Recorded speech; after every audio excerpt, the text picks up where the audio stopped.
এই বাল্লেগু আন্নি ওয়ালাউ আয়া যেটা আমাদেরকে পৌঁছাতে বলা হচ্ছে, এর ব্যাখ্যা বিশ্লেষণটা আমাদের ওলামায়ে কেরামরা কি দিয়েছেন। বর্তমান যুগের বিশ্বের সবচেয়ে বড় ইসলামিক স্কলার এবং পণ্ডিতের নাম জানেন, এবং যার আকীদা মানহাজ শুদ্ধ এরকম ব্যক্তিত্ব, তিনি হলেন বর্তমান সৌদি আরবের বিশেষ শেখ আল আল্লামা সালেহ আল ফাওজান হাফেজাহুল্লাহ তাআলা। তাকে জিজ্ঞাসা করা হলো যে এই হাদিসটির অর্থ কি শেখ, যে বাল্লিগু আন্নি ওয়ালাউ আয়া, একটি আয়াত হলো আমার পক্ষ থেকে, সেটা প্রচার করো, এই হাদিসটির অর্থ কি শেখ? কারণ মানুষের কাছে ইলম জ্ঞান বেশি হয় না, তারপরও দাওয়াত তাবলীগ মানুষ করতে চায়, এই হাদিসটিকে কেন্দ্র করে এর অর্থ একটু বলবেন। তখন শেখ বলছেন, নাম আত-তাবলীগু ওয়াজিব আল ইবলাগু ওয়াজিব।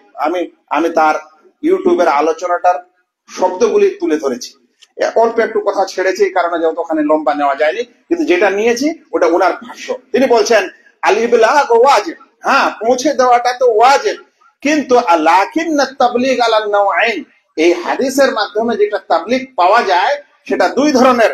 একটা হলো তাবলীগুন নাস ওয়াল মানা, মূল শব্দ এবং অর্থের তাবলীগ, আর একটা হচ্ছে তাবলীগুন নাস ফাকাত, শুধুমাত্র মূল শব্দের তাবলীগ।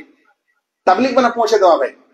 তো শেখ বলছেন তাবলীগ দুই ধরনের, একটা হলো মূল কথা, মানে কোরআনের যেটা মূল শব্দ, যেমন আলহামদুলিল্লাহ রাব্বিল আলামিন, বলছেন এটা হলো মূল শব্দ পৌঁছে দেওয়া, এটাকে টেক্সট বলতে পারেন আপনি ইংলিশে।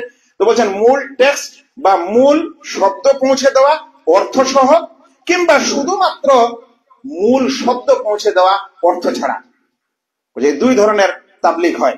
বলছেন আল্লাযী ইয়ারিফুন নাস ওয়াল মানা ইউবাল্লিগুন নাস ওয়াল মানা, যে ব্যক্তি মূল শব্দটা জানে এবং অর্থটা জানে, তাহলে সে মূল শব্দটাও পৌঁছাবে, অর্থটাও পৌঁছাবে।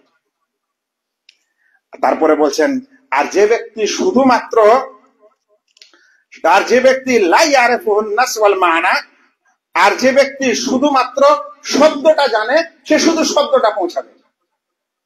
দেখছেন কত ইনসাফকারী কথা।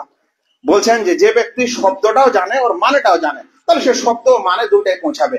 আর কোন ব্যক্তি যদি মাত্র শব্দটা জানে, মানে আলহামদুলিল্লাহ রাব্বিল আলামিন সূরাটা জানে ধরেন, কিন্তু এর অর্থ জানে না, তাহলে এই সূরাটা পৌঁছাবে। আর তারপরে অন্য একটা আরো এতে প্রশ্নের উত্তরে তিনি বলছেন যে ওয়াল্লাযী লা ইয়ারিফুল মানা, যে ব্যক্তি অর্থ জানে না, তখন সে কি করবে? বলছে তাহলে যেভাবে মানুষ কোরআন মুখস্থ করায়, হাদিস মুখস্থ করায়, দোয়া মুখস্থ করায়, এরকম করাবে। খুব গুরুত্বপূর্ণ কথা ভাইরা যারা আপনারা শুনছেন। আজ সমাজের যুবক শ্রেণীর কিছু মানুষ বা আমরা যখন দাওয়াত ও তাবলীগের কাজ কোন সোশ্যাল মিডিয়ায় শুনছি ও দেখছি ও পড়ছি, প্রচার করতে শুরু করছি, অন্যদিকে আমরা নিজে কোরআনের 10টা সূরা জানি না, এখনো আমরা শিখি না।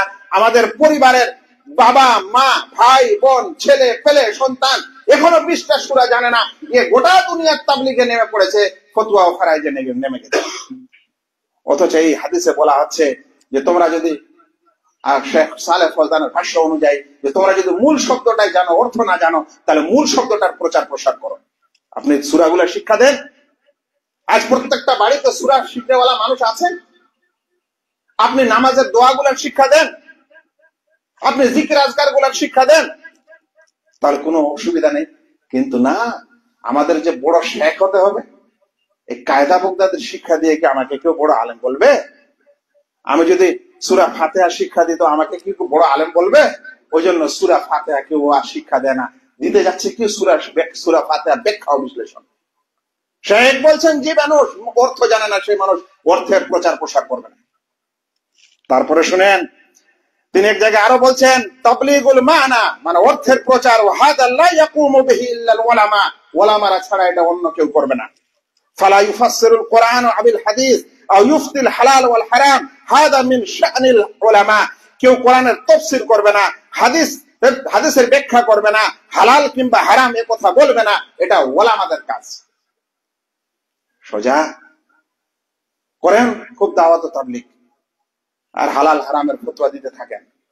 লেগে যান স্টেজে ঝগড়া, বিড়ি তামাকু খেয়ে নামাজ পড়তে এসে 40 দিনে নামাজ হবে না, খুব তর্ক করেন, কোথায় আছে দলিল জানেন না। এখানে আমি একটি কথা আরো বলতে চাই, যেই মানুষ তাহলে শব্দটাও জানে না, মানে আরবি শব্দটাও জানে না আর অর্থটাও জানে না, ওই ব্যক্তিকে আপনারা কিভাবে জালসার বক্তা করেন, ওর কাছে কিভাবে আপনি দিনের শিক্ষা নেন, ও কিভাবে ফতোয়া দিতে পারে এবং সমাজে কিভাবে সে হালাল হারামের কথা বলতে পারে? সে তো শব্দটাও জানে না, মানেটাও জানে না। এর মতো শেখ বলছেন শব্দটা জানলে কম করে শব্দটার প্রচার করবে, আর শব্দ মানে দুটো জানলে দুটাই করবে। আমরা বাংলা শিক্ষিত মানুষ, ইংলিশ শিক্ষিত মানুষ, আমরা শব্দটা জানি না, আমরা অর্থটা জানি না, আমরা আবার হালাল হারাম শুরু করে দিয়েছি।